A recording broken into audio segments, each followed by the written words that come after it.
Well, good afternoon and welcome to another edition of the Veterans Forum.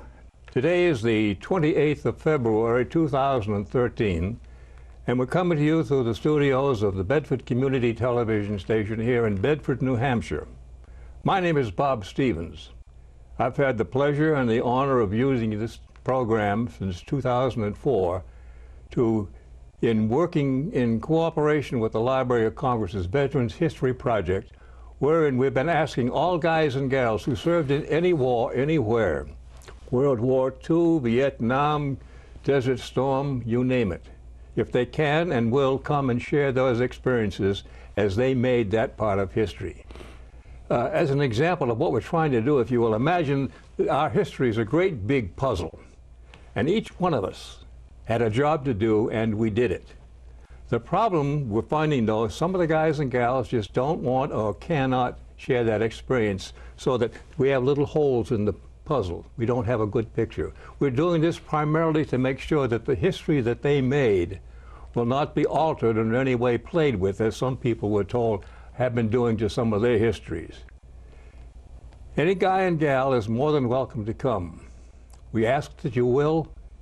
We'll do all we can to make it a pleasant program. Now, this afternoon we have a special guest, and every guy and gal who's come here has been special, because even though we had the same jobs trying to work towards a victory, each one of us had a little different take on how it affected us. Earl's going to be giving us his story today. I'll ask him to introduce himself and we'll take it from there. Earl, you're on, my friend. I'm Earl Isham, and I'm 87 years old. Okay. And I've lived in Bedford since 1946. Okay. And your branch of service and dates of service? I was in the Navy from 1943 to 1946, as you were. Oh, good. Yeah. Okay. Now, we know who you are today. Let's go back and develop how you came to be here. I'd like you, if you will, give us a little of history, like where and when were you born? How was your family life growing up before service, and high school, college, whatever? I was born in St. Johnsbury, Vermont. At 6 months of age, I moved to Bristol, Connecticut, and I went to school there and graduated from Bristol High. The year I graduated, I worked in a factory 35 hours a week, and then as soon as I graduated, I enlisted, and that was in July of 43. Mm-hmm. And went to Hartford and enlisted, and 3 days later I was in Newport, Rhode Island.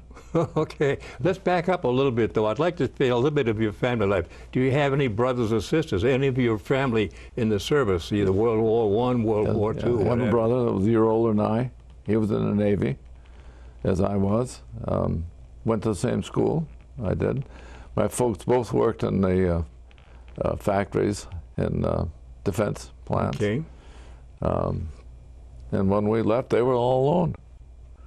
So empty nest early. We had the easy life. Yeah. You know, and pretty much high school as everybody else did. I belonged. Any sports? Any activities? No, I was not very big and bright, and so I didn't join the club. I did photography club, and I went to the high school was a tech high. Mm-hmm. I took a shop course. Okay, blue collar guys. All kinds of math and all kinds of, and we didn't have to wear a necktie, and that was a plus. And then, you know, as soon as I could have enlisted in November when I turned 17, but I wasn't signed. No way. So when I got out, graduated. What opted you to join the Navy? Any particular reason? I felt that if, like the people today, if I came back, I wanted to be in one piece. Okay. And, you know, I didn't want to have limbs or leave parts of where they shouldn't be. Right.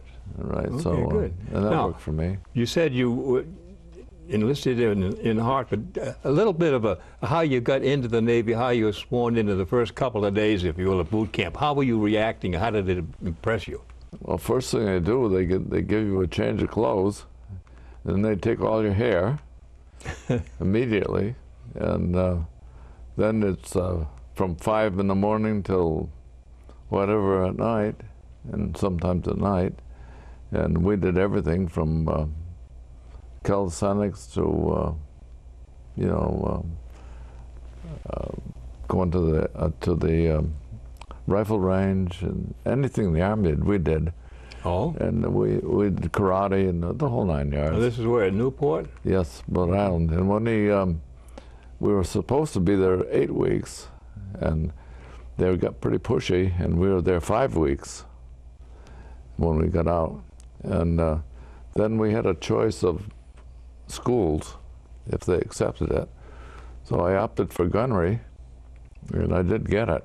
Oh, why? Any particular reason? Well, I did a lot of hunting, and you know, it was my thing.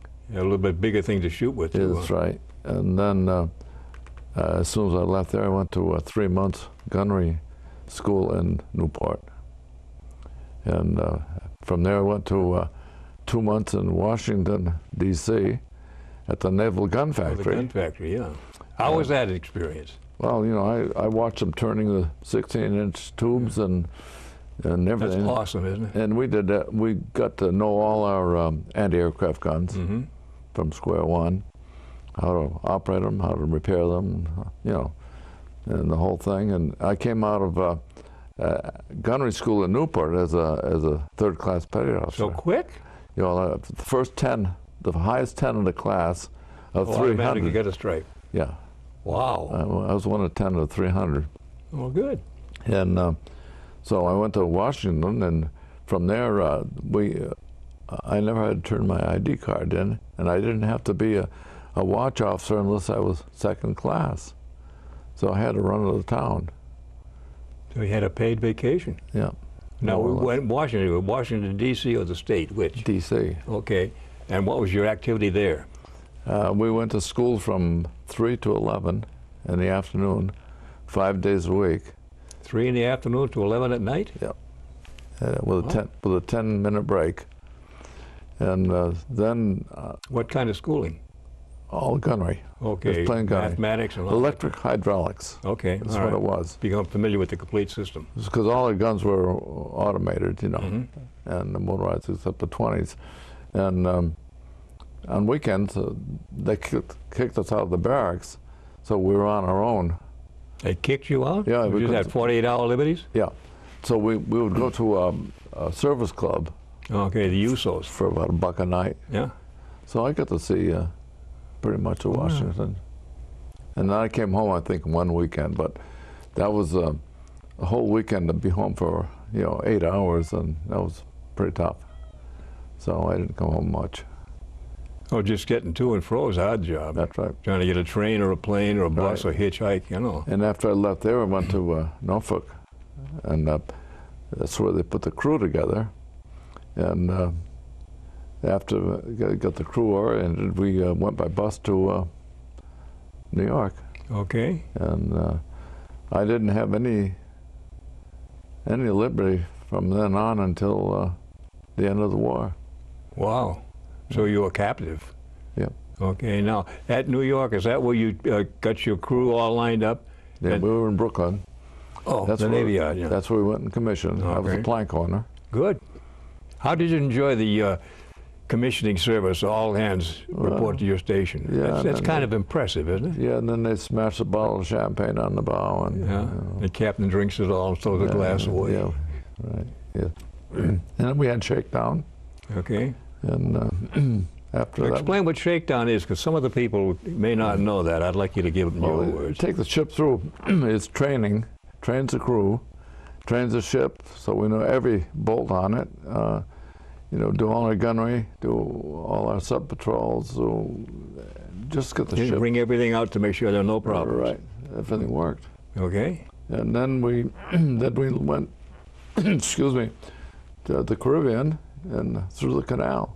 Okay. And that was in about July of 43. What I'd like to do is take it. This is something interesting, folks. I'll hold it up, but I'd like Earl to tell you what it's all about, if you will. See if I can hold it good and clear. Okay, would you explain it, please, and how you came by it? How I came by the the picture was that a member of my gun crew evidently died, and this ended up in a flea market in Milford. And my daughter went to the flea market and found the. He's the one that drew it. He had it done. Oh, okay. You could have these made for you. Okay. At a price, and so I assumed that he's long gone, and the record and the ship, and it shows our 5-inch and our 40 milliliters up here, and the torpedo tubes, and the depth charge racks, and it's very authentic. Now, would you explain the ribbons on the bottom, please? Well, those are my campaigns from the Marshalls to the Philippines to Iwo Jima, Luzon, and Oki. Oki was a big one. And from there we went to Japan. Good, thank you. A lot of history. And that's what we'd like to try and find out as we go through. We last talked, he was going through the canal. I think he went through with the Wasp at the time. Tell us about that, how you shadow the damn thing. Well, they went, there were 2 sets of locks. Yeah. And they were on to the right of us, starboard side. And we were kind of small. So all I could see was ship. Peanut compared to a But giant. they were too wide to go through the locks, so they took the 40 millimeter gun tubs and cut them off and put them on the deck. And after we got through, welded them back on again. On your ship or the Wasp? No, on the carrier. Wow. And after we got through there, we went directly to, we made a stop at Balboa, and then we went right to Pearl.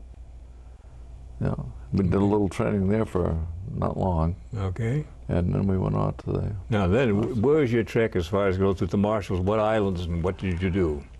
The Marshalls. Was your escort duty or picket duty? Yeah, we escorted a couple of what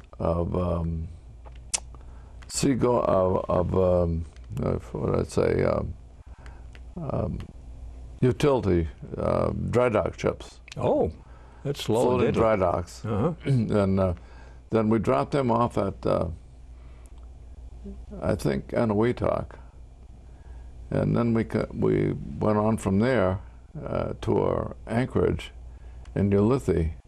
And from then on, we operated with the 3rd Fleet, which was the 3rd 1 month and the 5th Fleet the next month. Yeah, they change quickly, don't like they? They thought the Japs didn't know, Yeah. you know. And then I was on ship for 14 months and never got off. Wow. Now, when you Ulithi, did you enjoy any of the facilities while they were there as far Never as beer got off. parties? You didn't get off? Only one little beer party Yeah. when I first got there, 4 hours. Yeah. Drink it slow because once you're through, out you go. No, with 3.2 beer, you didn't get. Well, the kiddies didn't even get a workout. Well, yeah. Okay, we live there and heading southwest, actually, I think. Yeah. Where were you stationed and heading then after you dropped the? Well, we operated with the 3rd Fleet Okay. completely.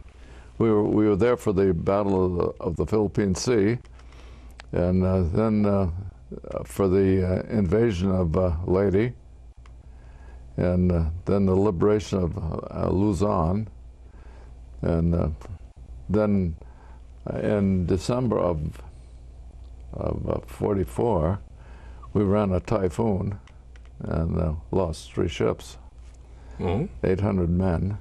And you just roll over. Yep. We picked up 65 survivors. 1 ship lost all hands, no survivors. And 100-foot waves, and it was like night for a week. It And, must have been horrible. we only had about 11% fuel, and it's pretty tricky if you run out of gas. Oh, you're just like a cork. Yeah, you're in the trough, Mm. and you're done.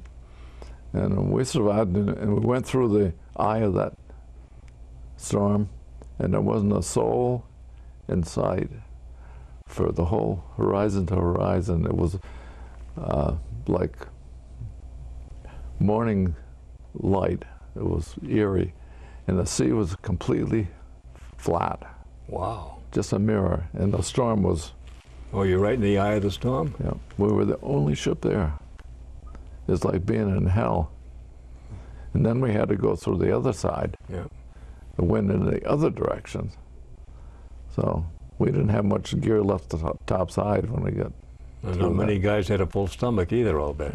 No, but we didn't lose anybody. That's the important part. Yeah. And now we very quickly gloss over the marshals and so forth, but any of those experiences that you'd like to recall or share with the people so they get some idea what really was aboard a tin can? You know, when we weren't in action, it was simply work, being on watch, and cleaning our guns and Just keep them busy? daylight to dark. Yeah.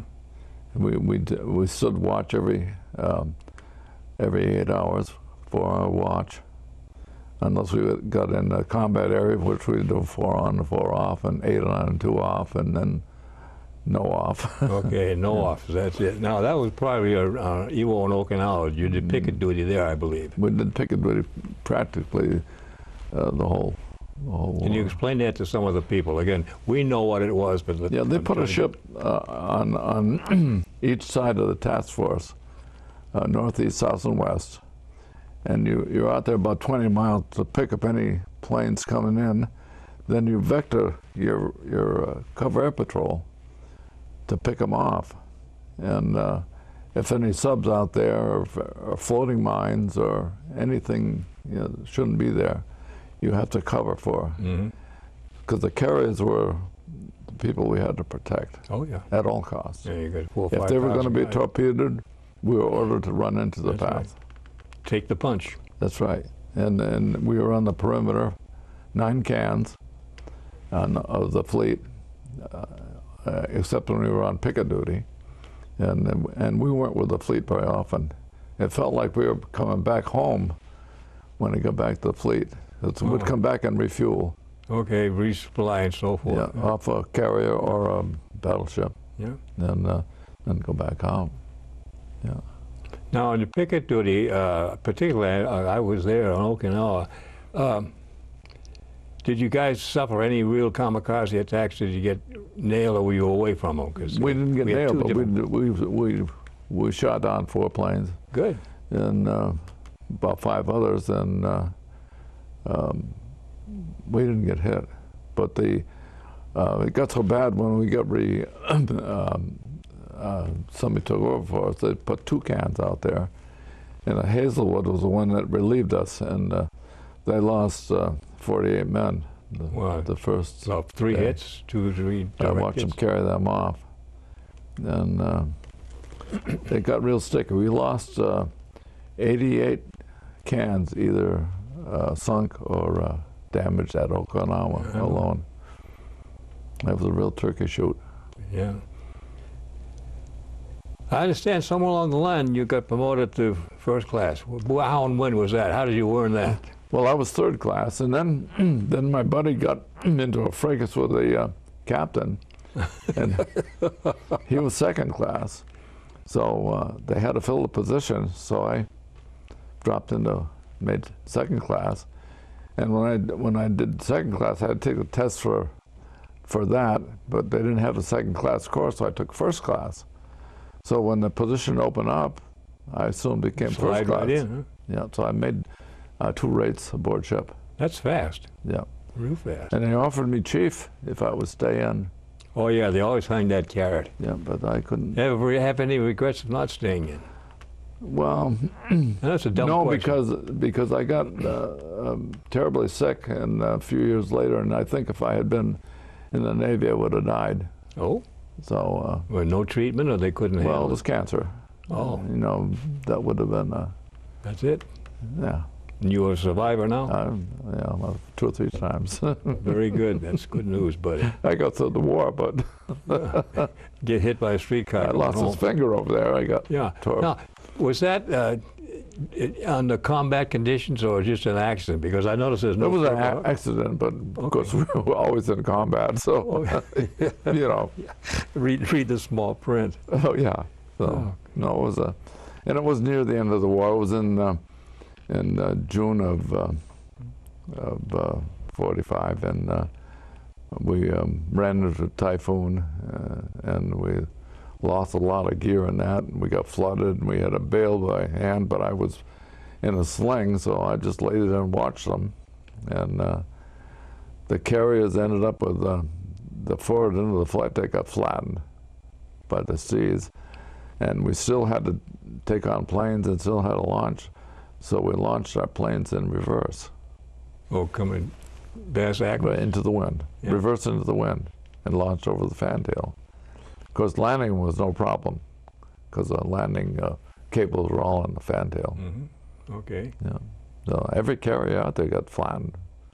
I saw the bar one that just pushed right in. Was it the Eisenhower or some damn thing? And Well, one of the guys did the it. overhang on the flight deck just, Oh, it was the Bennington. yeah. Yeah. No, sir. We were with the Bennington, the Hornet, the Wasp, the Lexington. We were with the Franklin when they got hit. Wow. Hornet, Wasp. Saw the Wasp got hit right next door, and they all took their punch. Yeah. The bad part, there's not much you can do. You can try like mad, but No, when they put the stick on you, 5 inches is the only thing that'll knock them down. They'll run right through 40s and 20s like. well, they come in low and you can't even track them sometimes. The suiciders come in Yeah. dead Straight ahead. down. Yeah, dead ahead. Yeah, you either dodge them or you don't. Yeah. And hope that you get by them real That's quick. right, yeah. Now, after the typhoons and so forth, you then went up to Yokohama, I believe, after when they dropped the bomb. We went to Yokosuka. Okay. We went into Tokyo Bay first, but because the New Jersey was our flag, Halsey, because Truman was president, they took the Missourian to sign the. Oh, Oh, slightly yeah. political, huh? Oh yeah, That was yeah. on what, 2 September? that's right. Yeah. And they sent us down to Yokosuka, the naval base, to cover the back door. Mm-hmm. And we did go ashore there. Oh, how'd you like Liberty there? Well, it was. Was there much to do other than just all you gawk? could walk around, and the kids trailed you for cigarettes and candy, Oh, yeah. and the police had little short swords. They didn't have any weapons, and the kids would try to get cigarettes, and they'd slap the kids, and they were kind of brutal Oh, yeah. to their own people. It was only 4 hours. It was only just a. Yeah, but at least you said you Yeah, could put your felt like feet we were there. on land. You were there for a little bit. Yeah, and then we rode a typhoon when we were tied up there, which was really interesting. And we had to fire up the boilers and get underway so we didn't break our cables. Because if you lose your cables when you're, in the harbor, you're in real trouble. Oh? So that was the third one that I went through. Oh, you had 3 typhoons and Yeah. hurricanes and what have you. Yeah. Yep. Now, were you on standby or on watch at all time during the typhoon? I was on watch completely. 48. Yeah. I never went below. No. Okay. Now, when all was said and done, you started for home. How was your trip back home? We went to, we escorted a couple of World War I battleships back to Pearl, and they went about 6 knots.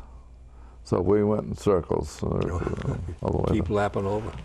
all the way to Pearl, and then we were there to refuel, and then we left there and came up to Seattle. Oh, up to Bremerton. Yep. Yeah, that's a nice country. Well, we tied up inside Seattle, right at the foot of the main street. And we were there with the Wisconsin battleship there. You have any liberty there? Pardon? Do you have any liberty there? Yes. Somewhat. Not a whole lot, because half of the ship went home for November. So the other half, the port watch, had to stay aboard. So we could only have, nighttime liberty. Nighttime, yeah. Yeah. It's just a good town to have some fun there, though. Yeah, but it was, it's a hilly place, It's, Oh, hell yeah. Those hills, every one at the bottom, there's a sign that wrecking job pulling, keep pulling them out of the pond. Then we left the type and went over to Bremerton. So when we went to Seattle, we had to take the ferry across to get to Seattle. And they had a sports center there. And I went ice skating. I bought some skates. Oh. I went ice skating every night when I was on that side. Where, in the middle of the summer or the middle of the winter? Yeah, oh yeah, in November. Oh, well, hell. Oh yeah. Well, it wasn't summer, but it was, you know, homemade ice. Oh, good deal. Then in November, I came home on leave, and 2 days before Christmas, they called me back to the ship. So Yippee. I came back in the middle of a blizzard. Took 26 hours to go from New York to Chicago. Did you walk? On an 18-hour run, and so I had to change my ticket to the Canadian Pacific, and I got back half a day late, but so did everybody else. Yeah. So there was no problem. Act of God, they couldn't do much about that. No, and after that we went to San Diego. And, Did you pull it out there, then you went back out to the canal, didn't you come back? no, well, I You left discharged in Frisco? Diego? San Diego Okay. Now, how'd you get home? by train. How was that? I stood a day and a half from San Diego to somewhere along the line, Topeka maybe, and there were 2 empty cars on the train, so we took the conductor by the throat and said, better unlock the cars, we're coming in. Yep. No, we did. So we sat How down. come they stand your leg? Because everything was civilian in those days. Oh, I know, but what the hell? What do you- Military had no show on the train. They were, you know, third class. They had old cars, unheated cars, No air conditioning. You No. couldn't open the windows. They stunk like hell. no heat on any of the ones I went on the East Coast. The Did you- military one. You come back then to South Boston, Fargo building? Yeah, I came home on leave, and then I went back to Boston to Fargo, and I got discharged. And I came home on the locomotive to Manchester. Uh-huh. Yeah. How is it coming home? Any flags and all that kind of stuff? You just kind of walk in and say, hi, Mom, what's for supper? Oh, there was nobody. We just came home. Just come home. Yeah, just come home. How'd you feel?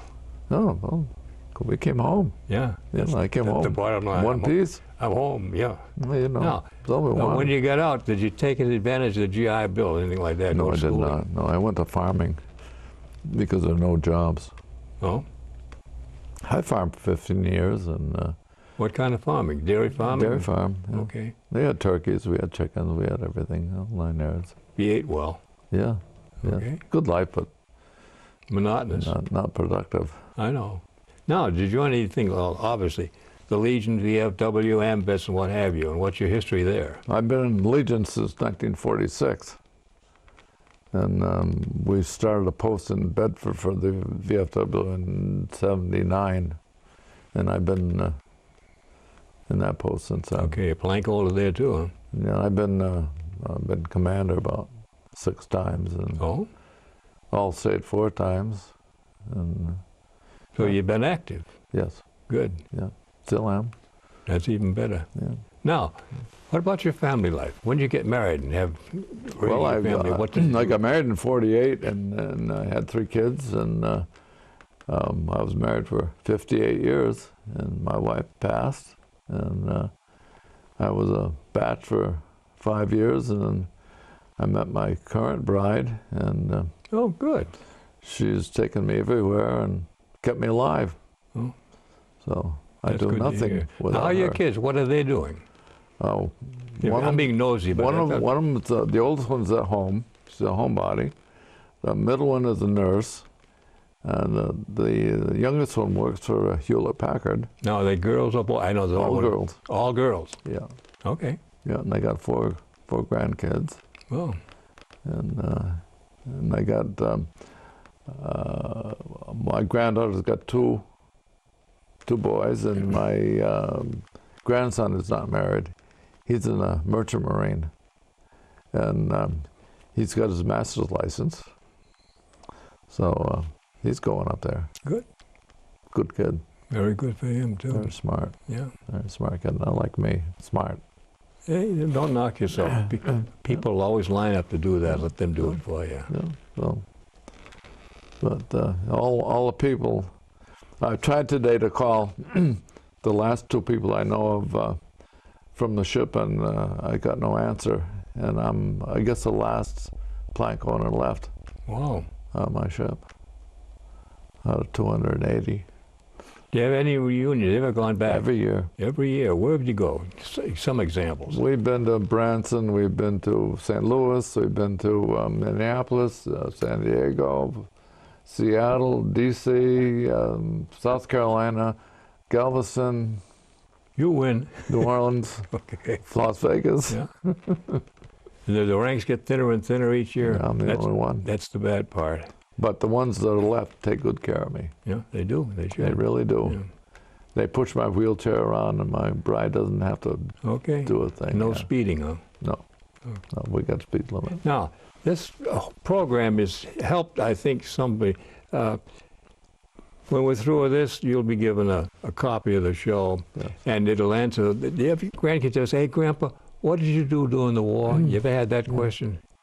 Well, you know, I totally forgot. I totally left the war behind me when I left the ship, and never gave it any thought until I retired, when I had time to, you know, To rethink about think it. about it. And then people that were aboard ship started showing up on my doorstep Yeah. that I'd been on my ship, and I've outlived them. And you know, it was a, you know, those post-traumatic stresses can be overplayed. I think that you either live it or you forget it. Yeah. And if you walk away from it, that's a smart thing to do. Okay. Well, there's some guys we know that just can't or won't talk about it because they were mistreated. But one of the things that this program we're finding is doing, being very cautious and candid, we're fighting the time clock and the calendar. Oh, As an example, I think I said before, we have all that gang at World War II. There's maybe 1 million left. And the bad part is, everything I've read, they're dying at the rate of 1,500 a day. You know, it ain't going to be too long before there's nobody left. Right. And the thing that we're trying to do is to make sure guys like you and me and whoever else, if they did anything and wants to share it, they have a chance to do it so that that will not be lost. Because if they don't tell their story, Well, nobody else will. We had a chance to, but we didn't. Yeah. It was, I don't know. It just happened. We were raising families, and we had yeah. other things on our mind. And I'm not sure that if we tell youngsters today, they will understand, you know, the gravity of the situation. I know. But if you don't tell them, it'll be just They'll never know. just a blank. They'll never know. And in time, as we've been told, a lot of the things that have happened are being wiped out of some of the history books. You I know my girls are going to see this Oh, I hope so. play, and they're going to give me all kinds of grief Why? because I never told them. Okay. This know, is your chance. I never told them. I know. I'm talking about telling. Do you have any words of wisdom that you'd like to share with any of the people out there who may or may not be thinking about joining the service because of the economy right now and whatever else? From your experience. Well, I think one of the best things that could happen would be a mandatory draft to get some discipline. You mean compulsory service? Yep. They get some discipline. Yeah. And get the kids headed where they belong. And they have to take responsibility for what they do. And they'll thank everybody for it Oh, yeah. I hope it. eventually. All right. You know. Now, all in all, what you've seen, what we've shown, do you think that your service has had a good or a positive or negative impact on your lifetime? Oh, I think it's positive. It's it just seemed like the right thing to do Yeah. at the time. Mm-hmm. I mean, the war in Bristol started at Pearl on a Sunday afternoon, and Monday morning, the recruiters were full. Yeah. Just overnight. Because it was the United States against somebody. You couldn't wait. I know. Couldn't wait. Today it's more volunteers. And now they try to hide rather than that. You know, I don't know. It's a hard question. Yeah, Okay. it is. What I'd like to do, we have a few more minutes. Excuse me. I got a red eye for some damn I reason. see that you have a sore I eye. know. One of the kids said you got poked at looking through a keyhole or some damn thing. Now, this is a shot I'd like to hold up again. to give you people some idea what this is. Oh, is that clear enough? Yeah. Can you explain? This is your ship, isn't it? Yeah, that was taken during the war from the Hornet, the carrier. And it was after the first typhoon, because after the first storm, they welded reinforcement on the number 1 5-inch because it caved in the gun from the storm, and we couldn't use it. And then, of course, we were getting ready to either fuel or pass a pilot back to the ship. Because when we picked up a pilot and took him back to the ship, they give us 25 gallons of ice cream. Wow, so they were worth something. We had no machine. Explain that passing back, because a lot of people don't believe it about the high line. Yeah, they rig a line from number 2 5-inch across to the carrier, and then they have a little basket. Yeah. They put the pilot in, and they pull them like across. Like a telephone booth. On a pulley, and hopefully you keep them above the water. Yeah. That's when the coxswain comes in real handy, keeping the safe distance without coming in too close and timing the waves. Well, when we refuel, we send a line across the carrier, a 3-inch line. That's a big line to keep the bow in. Okay. And then you've had a maneuver to keep away from that on. The carrier wasn't bad. Battleships were very hard to refuel from because they sucked us in. Are they? And half the time we ran into them. Fueling. But my gun was back here, the 40 millimeter. Well, you can see the 2 barrels in the air. Yeah. And it was pretty calm seas. Yeah. That was very calm when that was taken. Yeah. Thank you. Now, we have some other little things. I'd like you to not brag, but these are some of the things that you've done and you did. Explain some of that, if you will, please, so people can get an idea of what you've been doing. You mean for your duties on the post and what you had? Well, I've been a commander of the VFW quite a few times, and we sponsor a breakfast and a dinner every year, and I do a lot of that. And then the Legion, I've been a member since 46. Yeah. And we don't do very much there, only with bingo once a year. And these are what, for scholarships and helping guys? We give scholarships from both posts. Okay. And we spend all our money. We have no budget. We give what we make away every year, and we end up with probably a 0 budget. Okay, at least you don't owe anybody. No. That's good. But we have our own poppy drive for our own people. This little picture here. Yeah, okay, you take that. You would like this one because you can read that better than I. That's a complete record of the ship of what all the invasions and all right, I will read it when we get a minute. I just want to hold it up so they can get a good shot. Nice picture of the ship there too. Okay. That's a very recent one. Oh, all right. Yeah. And I quote with my one good eye. The USS Taussig, DD 746. The Taussig was named in honor of Rear Admiral Edward David Taussig, Civil War and Spanish-American War hero. She, the ship, if you will, was constructed by the Bethlehem Shipbuilding and Dry Dock Company located at Staten Island in New York, destined to participate in no less than 5-star operations and the same trek some 130,000 miles throughout the broad expanses of the Great Pacific.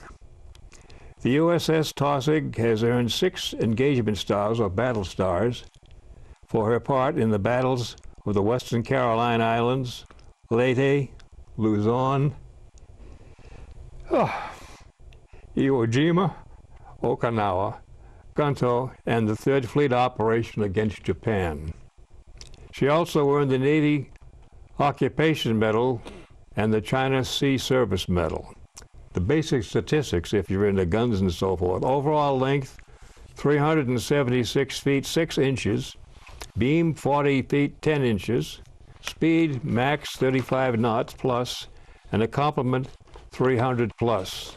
The armament consisted of six 5-inch caliber, 38 caliber dual-purpose guns, 21-inch torpedo tubes, plus 40 millimeters and 20 millimeter AA guns.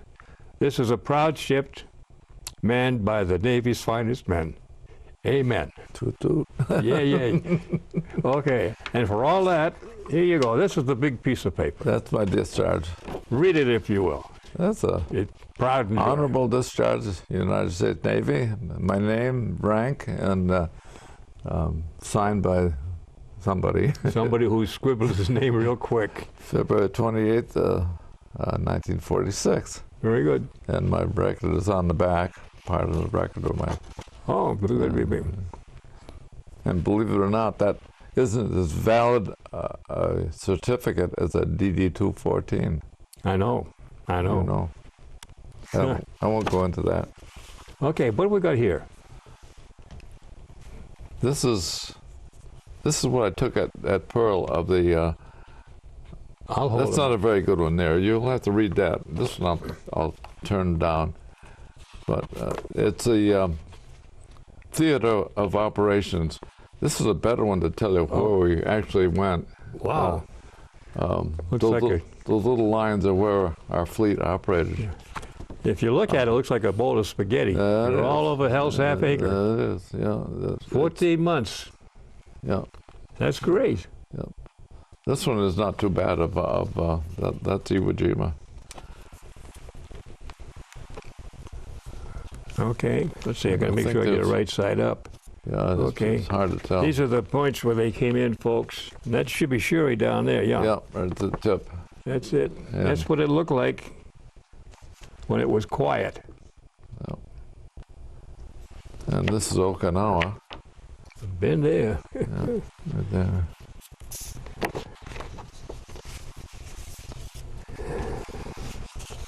And that we lost more Navy at Okinawa than Any place else. the other one. Yeah. Yeah. This is another little famous Not shot, very big. folks.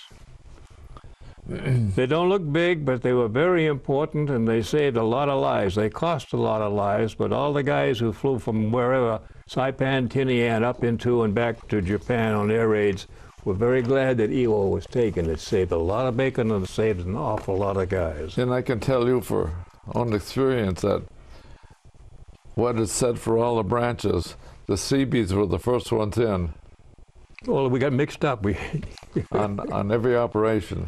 Yeah. And nobody went anywhere unless the Seabees went first. Well, somebody had to build the roads. No, that's a little bit of a joke, folks. But I think the bottom line is, as these hats will show you, everybody had their own insignia, but we all had the same job to do. How to do the best you could, and that's what we're trying to do right now, is to capture all of that so that in time, what the people are interested in or not, it'll be there as a permanent mark in history. One last thing, and then I think we may say goodbye. These simple pieces of ribbon, some metal, but would you explain what these are, please? Well, I'll have to read it. Okay. Because the upper left is the American campaign, and the center one is the occupation of the Pacific, and Asiatic Pacific on the far right, and this little guy here was one citation for a destroyer squadron when we made a run into Tokyo Bay before the war ended. Oh, good. And this is a World War II victory medal. end of the war victory. Yeah. Okay. And I think there were some more afterwards, but I don't have them. Okay. That happens to a lot. A lot of people didn't get them. They're still looking for them. I sent for those. Uh-huh. Well, anyway, Well, short and sweet. that's a But while. all I can say is, thank you, my Bob. boy. It's been a pleasure. And thank the Seabees. Amen. We're there always. That's a wrap, folks. It's a little bit short on time, but we just want to make sure, again, I'll put the sales pitch out. Any guy and gal, and this sounds strange, but I've had a lot of problems and very little success in getting the gals, particularly the waves, the wax, and the nurses who did so much, and we owed them so much, to come and share their experiences. You don't have to be Audie Murphy or Clara Barton. The simple fact is, as I've said many times, and it's true, you had a job to do, and you did it.